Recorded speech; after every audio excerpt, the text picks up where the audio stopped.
Melengkapi apa yang disampaikan Pak Yudi tadi, kalau seorang pemimpin itu ada gen, kemudian pelatihan, kudeta, mungkin Pak Andri ya, Pak Andri, ya maaf, bukan Pak Yudi ya, Pak Andri ya,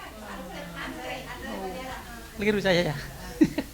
Jadi saya mencoba melihat sisi birokrasi dari sini, ada 3 hal mungkin tadi saya catatan melengkapi ini. Jadi seseorang duduk di dalam birokrasi itu bisa kita lihat dari 3 proses. Yang pertama adalah proses ketika dia menjabat menjadi birokrasi. Menjabat menjadi seorang birokrat. Kalau menurut saya itu ada yang dikatakan 4 tangan. Di samping Pak Andri tadi. Yang pertama, tangan pertama adalah campur tangan. Siapa yang ikut campur tangan kita menjadi birokrasi? Yang merekomendasi Pak Agus menjadi kepala dinas siapa? Yang jelas Bapak Jagat, pasti itu. Tapi mungkin ada pembisik lain, itu Pak Agus punya potensi Pak Bupati, tolong. Nah, campur tangan pihak ketiga, siapa? Kemudian yang kedua adalah tanda tangan. Kalau sudah ada campur tangan, Bupati setuju, SK ditandatangani, tanda tangan, jadi kepala dinas. Jadilah seorang birokrat. Tetapi belum lengkap kalau belum ada ini yang ketiga. Tadi yang disampaikan Pak Andri, garis tangan tadi. Dilihat kalau memang garis tangan kita dari birokrasi, walaupun sudah ada kepala, ya jadi. Tapi suatu saat kalau garis tangan kita itu tidak seorang kepala dinas, mungkin walaupun SK sudah jadi bisa dibatalkan. Yang lebih tanda petik, tanda petik. Nah ini proses kita menjadi seorang birokrasi. Bapak Ibu sudah melampaui ini, sudah lewat ini. Nah, sisi yang berikutnya yang kita lihat adalah kotak yang ketiga. Kalau kita sudah menjadi seorang birokrat, menduduki seorang jabatan, apa yang harus kita perbuat? Tadi sudah disampaikan banyak bagaimana mengelola sisi abu-abu, ada Permenkes 971 dan sebagainya. Jadi disinilah kita bagaimana menjadi seorang seniman birokrasi yang unggul, menjadi seorang birokrat yang handal dan sebagainya. Apa yang harus kita lakukan? Bagaimana kita menjadi seorang seniman birokrasi yang begitu, namanya seniman ya tergantung kita bagaimana mengelola segala potensi yang kita miliki ini. Yang terakhir barangkali harapannya, bagaimana menjadi seorang birokrat yang sukses. Tanda-tanda seorang birokrat yang sukses itu ada 3, yaitu adalah berakhir dengan selamat, diakhiri dengan selamat, tidak ada masalah-masalah yang berkaitan dengan hukum terutama. Di samping itu juga sehat, tidak kena stroke. Dan yang terakhir juga bagaimana mengakhiri birokrasi itu dengan bermartabat. Banyak contoh-contoh kasus seorang mantan pejabat sudah pensiun Bapak sekalian, tiba-tiba ada panggilan harus menghadiri persidangan kejaksaan, pengadilan dan sebagainya. Karena apa? Karena terkait dengan pada waktu menjabat ada sesuatu yang menjadi masalah. Kalau saya, Bu Zaina, Pak Khairul posisi sudah di sini, di kotak yang ketiga ini. Itu pun karena saya pribadi kemarin sempat khawatir Bapak dan Ibu, karena saya 1,5 tahun pensiun, tiba-tiba ada kasus manipulatif gaji. Bendahara saya itu ternyata sejak tahun 2009 membuat gaji fiktif sebanyak 5 orang. Kedah ketahuan, baru begitu ketahuan pada waktu saya sudah pensiun 1,5 tahun ini. Yang mengetahui adalah, yang menemukan adalah dari Taspen. Jadi selama tahun 2009 sampai dengan saya menjabat itu, saya itu menandatangani SPM gaji fiktif 5 orang selama bertahun-tahun. Kumulatif hampir 1,5 miliar. Loh, saya sudah deg-degan itu. Saya sudah, ternyata setelah diproses, saya mengikuti perkembangan itu. Mengikuti perkembangan bagaimana saya sudah siap-siap. Dan saya betul-betul tidak tahu adanya manipulatif data kepegawaian itu. Ternyata setelah diproses dan sebagainya, alhamdulillah tidak melibatkan saya. Dan memang saya tidak terlibat dan saya memang tidak tahu. Jadi saya tidak sempat dipanggil dan sebagainya, tapi cukup diselesaikan oleh teman-teman yang di sana. Halo? Belum selesai, Bapak. Sebentar, Ibu jemput aja. Jadi ini yang saya katakan, bagaimana kita bisa mengakhiri masa jabatan kita dengan selamat dan sehat. Ini adalah ini yang saya katakan. Nah, ini adalah diwujudkan apabila kita selama menjadi pejabat ini betul-betul bisa mentaati aturan-aturan mekanisme yang ada. Nah, ini Bapak Ibu sekalian sebagai tambahan saja. Kemudian Bapak Ibu sekalian, seperti diketahui bahwa konsep PML ini adalah bagaimana kita mewujudkan kemandirian birokrasi dalam mengelola program, di mana dua aspek yang kita lakukan, yaitu penguatan aspek manajemen dan aspek leadership. Kemarin pada waktu kita tatap muka bersama teman-teman kepala bidang, kepala puskesmas, kita sudah melakukan ini Ibu dan Bapak sekalian. Jadi tidak hanya Bapak Ibu sekalian, tapi harapan kami Bapak Ibu sekalian nanti sebagai penguat, harapannya bisa betul-betul bisa mengawal apa yang sudah kita lakukan, di mana teman-teman Kapit, teman-teman puskesmas kemarin sudah menyusun RTL. Harapan kami bagaimana RTL yang sudah disusun kemarin betul-betul ada konsistensi untuk terwujudnya rencana kegiatan untuk perbaikan kinerja. Seperti dari Pak Ibra, banyak sekali yang perlu dikawal Pak. Masalah saya kira itu ya buat RTL yang paling memungkinkan Pak. Itu RTL banyak Pak Ibra tadi. Ya. Nah ini harapan kami. Kemudian Bapak sekalian, saat ini berdasarkan informasi-informasi itu yang ada, seorang pemimpin memang kita perlu merubah mindset pola pemikiran kita di dalam rangka mewujudkan pemerintahan yang bersih dan berwibawa. Mindset kita harus berubah. Kenapa? Tadi sudah diuraikan juga banyak, yaitu lingkungan di luar lembaga kita itu sangat cepat berubah. Tuntutan sosial, ekonomi, politik begitu luar biasa. Kemudian perubahan di antara lain masyarakat, tuntutan masyarakat untuk mendapatkan pelayanan yang lebih bagus sebagai birokrasi pelayan publik. Kemudian tidak kalah pentingnya adalah karena beban pelayanan kesehatan kita juga semakin berat.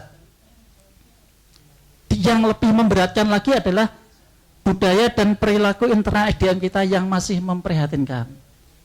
Karena apa? Karena diakui atau tidak, tadi juga di dalam diskusi berkembang, akibat intervensi politis yang begitu kuat, sehingga intinya adalah mempengaruhi kinerja dari karyawan kita. Dan yang tidak kalah pentingnya adalah saat ini kita dituntut untuk memberikan pelayanan sebagai pelayanan publik itu pelayanan publik yang bersih, akuntabel, transparan, dan berwibawa. Seperti saya katakan tadi, bagaimana kita melakukan suatu kegiatan birokrasi ini supaya betul-betul bisa kita pertanggungjawabkan, supaya kita tidak terantuk pada masalah hukum, sehingga bisa mengakhiri masa jabatan kita dengan baik. Ini mindset yang harus kita berubah barangkali. Saya ingin sedikit mereview fungsi dinas kesehatan Bapak sekalian. Bagaimana konsep pendekatan dinas kesehatan sebagai satu-satunya panglima penggerakkan pembangunan di tiap kabupaten. Dilihat dari sisi fungsi, dinas kesehatan ada 3 fungsi, yaitu adalah fungsi perencanaan, pelaksanaan, dan fungsi monep. Ini sudah kita lakukan semua melalui proses perencanaan, masuk musrenbang, kemudian mulai dari musrenbang kecamatan dengan melibatkan teman-teman di puskesmas ada lokakarya mini dan sebagainya. Di samping fungsi tersebut, yang sudah kita miliki adalah sistem pendukung manajerial, yaitu manajemen SDM, kemudian sistem manajemen keuangan, kemudian sistem surveillance dan sistem pencatatan dan informasi puskesmas. Dan yang penting ini adalah kita juga dinas kesehatan fungsi sebagai regulasi dalam bidang peraturan perundang-undangan. Dari 2 hal ini, ada satu lagi yang tidak kalah pentingnya adalah ini, yaitu adalah adanya lingkungan kerja, budaya kerja, dan soft skill pimpinan maupun staf. Sehingga inilah bagaimana kita memfungsikan konsep pendekatan dinas kesehatan sebagai panglima di dalam pembangunan di suatu wilayah yang harus kita operasionalkan sebagai seorang pimpinan. Dalam konteks ini kami akan mencoba mensoroti dalam hal adalah segi soft skill. Tadi dari segi kompetensi dan sebagainya sudah dibahas, sedikit barangkali kita menengok dan melengkapi apa itu soft skill yang perlu diperlukan oleh seorang pemimpin di dalam menggerakkan fungsi-fungsi organisasi ini.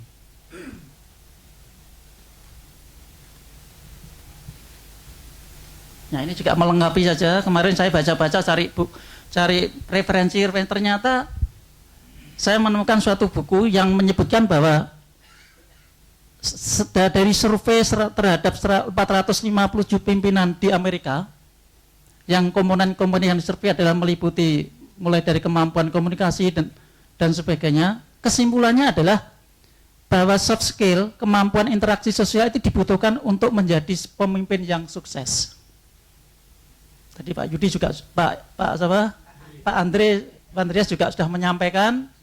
Nah, ternyata betul bagaimana kemampuan interaksi sosial seorang pemimpin itu sangat diperlukan untuk menjadi seorang pemimpin yang sukses tadi. Nah, kalau kita berbicara soft skill, apa tahu soft skill itu sedikit juga, bahwa soft skill adalah kemampuan seseorang di dalam berhubungan dengan orang lain, yaitu interpersonal skill, dan kemampuan atau keterampilan mengatur dirinya sendiri, memanage dan mengelola diri kita sendiri, sehingga mampu mengembangkan diri untuk bekerja secara maksimal. Sedangkan soft skill sendiri itu yang perlu kita ketahui secara umum adalah cara berkomunikasi, tadi mengadvokasi, negosiasi, supervisi, fasilitasi, pokoknya yang sisi itu loh. Yang sisi. Di samping bahwa seorang pemimpin perlu menguasai ilmu kepemimpinan dan manajemen, maka kemampuan interaksi sosial yang meliputi soft skill, komunikasi, advokasi, negosiasi, supervisi, dan fasilitasi, serta upaya pendampingan kita kepada para staf kita ini juga diperlukan sekali.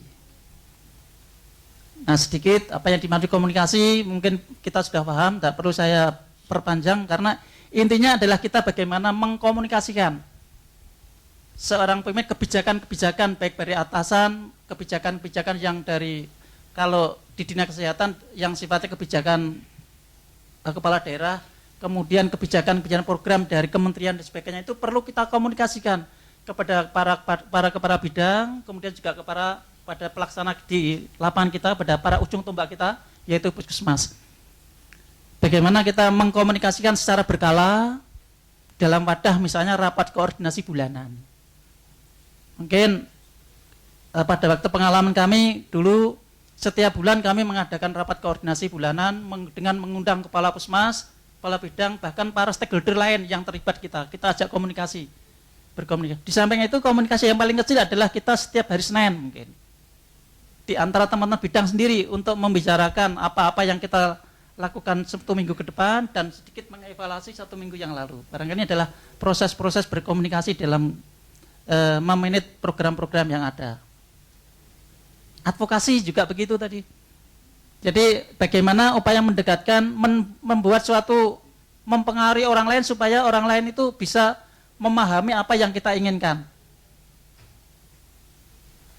Bagaimana kita mengadvokasi kepada para, katakanlah kita akan membuat suatu program sesuatu yang strategis untuk mendapatkan dana, kita perlu mengadvokasi kepada bupati, kepada DPR. Ini adalah suatu cara-cara kita, dan tadi Bapak Ibu sudah muncul di sana, sudah dilakukan semua soft skill itu. Sehingga tujuan daripada advokasi untuk suatu kebijakan, peraturan perundang-undangan, sekaligus untuk mendapatkan dukungan politis dan sumber dana itu bisa berhasil. Kemudian negosiasi juga penting, bagaimana kita untuk menegokan sesuatu yang selama ini tidak bisa disetujui, tapi dengan argumentasi yang begitu kuat kita bisa bernegosiasi kepada pihak-pihak lain, sehingga proses untuk menyesuaikan pandangan bisa kita peroleh kesepakatan bersama-sama. Saya kira ini juga tidak asing lagi bagi kita. Supervisi juga tidak kalah pentingnya, yaitu cara menjamin agar setiap staf kita itu bisa menjalankan segala kebijakan perencanaan program kita dengan baik, sesuai dengan yang garis-garis yang ada, dengan efektif dan efisien. supervisi dari Dinas Kesehatan ke Puskesmas sebagai bimbingan teknis untuk melaksanakan kebijakan-kebijakan program, itu harap kami juga bisa dilakukan oleh teman-teman bidang, sehingga keberadaan Puskesmas sebagai ujung tombak pelaksana kegiatan bisa berjalan sesuai dengan yang kita harapkan. Nah, Bapak Ibu sekalian, saya kira hal itu tidak asing lagi bagi kita. Kemudian berbicara masalah soft skill, ternyata di sana ada 3 hal yang penting, yaitu bagaimana peran individu kita sebagai perorangan, kemudian bagaimana sikap atau leadership, dan bagaimana hubungan kita dengan sesama. Nah, sikap dan perilaku yang diperlukan seorang pemimpin di dalam membangun suatu kepemimpinan yang baik ada 1. Nah, ini nanti barangkali juga perlu kita sampaikan buat teman-teman kita yang ada di staf dan sebagainya. Harapannya adalah bagaimana kita bekerja tanpa pamrih, optimis di dalam menghadapi segala sesuatu kesulitan yang ada. Belajar, kita selalu mendorong pada diri kita pribadi dan termasuk pada staf kita, rendah hati, tetapi tidak rendah diri, tapi rendah hati. Kemudian kita selalu siap untuk dikoreksi dan mengevaluasi apa yang kita lakukan. Jangan alergi terhadap kritik dan alergi terhadap saran. Kemudian upayakan kita menjadi insan yang mulia, budaya malu. Saya pernah membuat suatu bagaimana menanamkan budaya malu. Malu itu adalah membuat suatu banner yang saya taruh di depan, malu datang terlambat, malu. Nah, pokoknya yang isinya malu-malu itu. Nah, bagaimana ini adalah menanamkan setiap staf kita memiliki budaya malu dan sebagainya. Nah, inilah hal yang mungkin barangkali yang perlu kita lakukan. Kemudian ada lagi sikap kepemimpinan yang perlu kita perkuat adalah, nah ini, adil dan bertanggung jawab. Artinya apabila kita melakukan sesuatu harus bisa mencerminkan keadilan dan bertanggung jawab terhadap semua karyawan yang ada. Tidak membedakan, tidak pilih kasih bahasa Jawanya. Kemudian mengerjakan apa yang diucapkan. Kalau kita setiap hari sudah ada ketentuan apel jam 8, ya upayakan kita ya 80% lah ikut hadir di tengah-tengah karyawan kita. Kemudian kemampuan advokasi, bagaimana kemampuan kita mengadvokasi semua staf kita, semua kepala pos kita untuk mengerjakan apa yang sudah kita programkan. Kemudian kita harapannya menjadi orang yang mendorong dan berpartisipasi dalam gerakan atau pembangunan atau kegiatan-kegiatan yang sudah kita lakukan. Jadi memberikan dorongan dan ikut berpartisipasi di dalamnya. Tidak hanya sekedar memerintah saja harapannya, tetapi ikut terlibat langsung di dalamnya. Kalau kerja bakti ya upayakanlah sambil berolahraga kita ikut terjun, bersih-bersih dan sebagainya. Kemudian bekerja secara efektif dan efisien. Tadi yang disampaikan oleh Pak Andri tadi juga kita menjadi pemimpin yang visioner, sehingga salah satu tugas seorang pemimpin memang harus berpikir, sehingga sempatkan setiap hari itu merenung apa yang perlu dipikirkan, apa yang perlu diperbaiki dalam melaksanakan program-program yang ada. Jadi kalau ini gambarannya adalah bagaimana kita mengupayakan yang terbaik. Kemudian yang tidak kalah pentingnya adalah, nah ini, perilaku bekerja sama secara tim.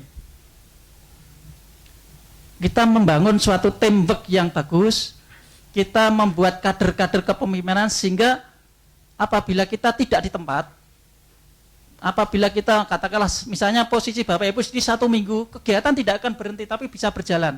Karena kita sudah membentuk tim yang bagus di mana semua kepala bidang, semua pemegang program sudah bisa berjalan dengan baik. Saling mengingatkan dengan baik. Jadi cara menegur, cara mengingatkan juga diperlukan dengan mekanisme, dengan cara-cara yang baik. Kemudian mencari kesepakatan secara win-win solution, bekerja sama bukan saja untuk diri sendiri, tetapi untuk orang lain. Sabar dan tekun dalam mencapai hasil tadi. Sabar tadi juga muncul di sana. Kemudian orientasi kerja menjadi lebih baik. Jadi kita mempunyai moto, hari ini harus lebih baik dari hari kemarin, dan hari esok harus lebih baik dari hari ini. Ini barangkali adalah sikap-sikap yang kita perlukan di dalam kita membangun suatu teamwork yang baik. Nah, Intinya Bapak Ibu sekalian, di dalam kita memanage keterampilan kita adalah bekerja secara profesional, bekerja dan berpikir sistematis, menyukai kreativitas, mampu mengelola setiap hal yang baru, membentuk teamwork, kemampuan analisis terhadap permasalahan yang ada. Sehingga tugas seorang pemimpin adalah sebagai perencana, organisatoris, koordinator, dinamisator, supervisor, pendidik, penanggung jawab, pembimbing, pengayom, dan pelopor. Ini bahasa-bahasa dewanya, Pak. Ya, bahasa dewa ini. Yang terbaik-baik. Nah, kalau tadi ada 10 pemimpin yang baik ditambah 11 sabar dari Bu Buan tadi, maka ini beberapa karakteristik pemimpin yang efektif. Yaitu seorang pemimpin harus memiliki visi. Jelas tadi visinya apa, 10 tahun ke depan dan sebagainya tadi sudah kita sama masing-masing sudah muncul. Cakap secara teknis, kompeten. Kemudian membuat keputusan tepat. Jadi kita jangan ragu-ragu dan harus berani mengambil risiko di dalam membuat keputusan. Kemudian berkomunikasi dengan baik. Contoh tadi, bagaimana cara menegur yang baik terhadap staf kita yang setiap hari izin melayat tadi. Nah, ini cara berkomunikasi yang baik, tapi tanpa terasa staf kita akan merasa malu terhadap apa yang mereka lakukan yang tidak betul tadi. Cari cara berkomunikasi yang baik. Yang tidak kalah penting adalah memberikan keteladanan. Jadi seorang pemimpin harus betul-betul apa yang diucapkan juga diupayakan bisa memberikan contoh yang terbaik. Mampu mempercayai orang. Jadi kita harus betul-betul bisa membangun dan mempercayai orang lain bahwa orang lain kita positive thinking bahwa orang lain itu bisa mengerjakan apa yang kita delegasikan kepada mereka. Kemudian yang tidak kalah pentingnya adalah kita mampu menahan emosi. Jadi jangan sedikit-sedikit marah. Saya mempunyai teman seorang pemimpin sedikit marah bahkan sampai menendang-nendang itu pintu ditendangi itulah. Itu justru tidak menimbulkan simpati pada beliau. Kalau perlu marah tidak apa-apa. Ya, nggak apa-apa perlu. Ya, kalau memang kadang-kadang seorang pemimpin tuh dikasih jabatan untuk marah, Pak. Iya, salah satu tunjangan jabatan untuk marah itu. Tapi di mana kita bisa menempatkan diri, ya. Jadi bisa menahan emosi. Tahan menghadapi tekanan. Jadi kita harus betul-betul tahan dengan stressing yang tinggi dalam situasi yang contoh pada waktu mulai pengadaan barang tadi sudah diceritakan Ibu banyak tadi. Bagaimana kita bisa menghadapi stres tadi, bahkan sebentar belum selesai. Terunjum. Kemudian bertanggung jawab, mengenali sikap-sikap anggota keluarga kita, dan yang tidak kalah penting ada sekatan dan penuh inovasi. Ini barangkali melengkapi apa yang sudah sampaikan tadi. Jadi karakteristik seorang pemimpin yang efektif adalah kurang lebih itu. Lah sekarang Bapak sekalian, setelah kita tadi satu hari berbicara masalah adanya kepemimpinan, kemudian nah kira-kira ke depan apa yang perlu kita lakukan sekarang dan ke depan. Kalau menurut saya Bapak sekalian ada beberapa hal. Yang pertama, penguatan terus-menerus terhadap filosofi konseptual program. Artinya kita tadi bisa bagaimana membangun perubahan mindset kepada sekaryawan kita, staf kita. Contoh adalah bagaimana mengoptimalkan fungsi perencanaan. Tadi Bapak Ibu sudah menyebutkan banyak sekali masalah. Nah, minimal apa yang menjadi permasalahan itu mari kita konsepkan dalam bentuk rencana-rencana aksi untuk perbaikan. Pak Ibra tadi, masalah inventarisasi barang aja lah, begitulah. Tolong dimulai dari yang kecil. Dimulai dari yang mempunyai prioritas, misalnya temuan BPK. Tolong temuan BPK itu segera ditindaklanjuti, Pak. Dibuat ETL, segera dibuat evaluasi tindak lanjut. Karena apa? Pengalaman saya kalau setiap temuan BPK, setiap tahun itu pasti ada gelar perkara. Apa namanya, tunggakan perkara apa yang belum diselesaikan di masing-masing SKP itu pasti menjadi catatan. Nah, inilah harapan kami, minimal itu yang prioritas mungkin dari pertemuan BPK segera diselesaikan. Walaupun itu bukan tanggung jawabnya Pak Ibra, tapi tanggung jawab pemimpin yang dulu. Tapi tanggung jawab Pak Ibra sekarang adalah bagaimana menyelesaikan ETL temuan yang ada di BPK itu. Tapi itu menurut saya itu penting karena suatu saat Pak Ibra pindah, tapi ETL ini masih terus berjalan. Nah ini penguatan terus-menerus terhadap filosofi konseptual. Jadi lakukan langkah-langkah, selamat sore Prof. Ya. Kemudian yang kedua yang tidak kalah penting adalah kembali perenungan terhadap soft skill yang tadi. Perenungan kembali di manakah posisi kita, apa yang sudah kita lakukan dan sebagainya. Apa yang kita perkuat. Kemudian penguatan manajerial skill. Dan yang tidak kalah penting adalah perluasan jejaring sektor kesehatan dan lintas sektor kesehatan. Jadi perkuat hubungan kita lintas sektoral dan perkuat hubungan kita di dalam internal kita sendiri. Bagaimana kita membangun, memberdayakan teman-teman di Puskesmas itu sebagai ujung tombak di dalam melaksanakan program-program kita. Sebaik apapun program sudah kita laksanakan, tetapi kalau teman-teman di Puskesmas tidak bisa melaksanakan baik, Dinas Kesehatan juga tidak akan menyampaikan cakupan-cakupan indikator yang ada. Oleh karena itu mekanisme koordinasi, pendampingan, kemudian bimbingan teknis kepada teman-teman Puskesmas, tolong itu dioptimalkan.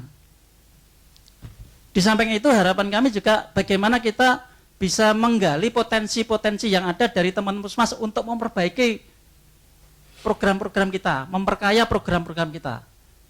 Nah. Kemudian beberapa tip dari diskusi tadi, saya sempat beberapa menulis karena muncul. Identifikasi masalah dengan jelas sebelum bertindak. Jadi tolong tadi beberapa Bu Doli misalnya merasakan bahwa ternyata SOTK Dinas Kesehatan saat ini belum bisa mengakomodir semua program-program yang ada. Sehingga Bu Doli mungkin merasa kesulitan pada manakala akan menyantumkan suatu program, cantolannya di mana. Nah, barangkali ini merupakan suatu pintu masuk, merupakan entry point, kita bisa membuat mengajukan suatu revisi perbaikan penyusunan SOTK yang terbaru. Boleh. Jadi mungkin Bu Doli bisa mengajukan telaan akademis dengan berbagai bentuk tim di internal bagaimana kita mengajukan perubahan SOTK yang ada. Cermati betul seperti Pak Ibrahim juga tadi temuan-temuan tadi saya kira supaya tidak lupa segera dicatat Pak. Sehingga tidak menjadi catatan masalah pada waktu Bapak mendatang ke depan.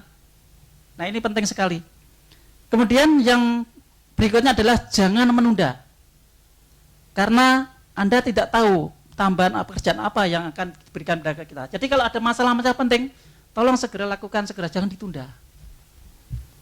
Prioritaskan pada bagian yang penting dan yang tidak kalah penting adalah semangat mencari solusi, bukan mengeluh.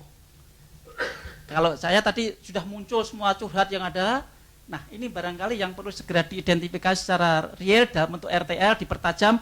RTL yang kemarin sudah ada, barangkali bisa dilengkapi di sana. Bisa RTL sifatnya jangka pendek dan jangka menengah.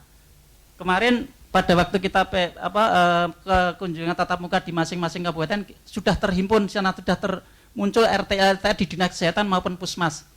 Saya melihat ada tambahan-tambahan lagi yang perlu dipertajam di dalam melengkapi RTL yang kemarin sudah muncul. Ya, apa yang menjadi keinginan kita di dalam memperkuat sisi manajemen dan leadership betul-betul nanti menjadi pengkayaan kita di dalam melaksanakan peningkatan kinerja di tempat kita masing-masing. Saya kira itu Bapak sekalian apa yang bisa saya tambahkan. Mungkin ada tambahan atau ada sharing, tapi saya yakin ini adalah melengkapi sharing yang satu hari tadi begitu lengkap, begitu banyak. Namun kami sebetulnya besok ada sesuatu juga yang tidak kalah pentingnya perlu ingin saya sampaikan, yaitu mengenai kemarin pada waktu kita ke lapangan banyak sekali keluhan-keluhan bagaimana menyelesaikan kasus-kasus disiplin pegawai. Bagaimana menyelesaikan karyawan-karyawan yang tidak disiplin padahal itu tapi ini tidak ada tindakan apapun ini. Lah, barangkali kita sudah punya payung hukum sebetulnya. Tinggal bagaimana kita mengoperasionalkan payung hukum tersebut. Demikian Bapak Ibu sekalian, mungkin ada sharing apa yang saya sampaikan, monggo.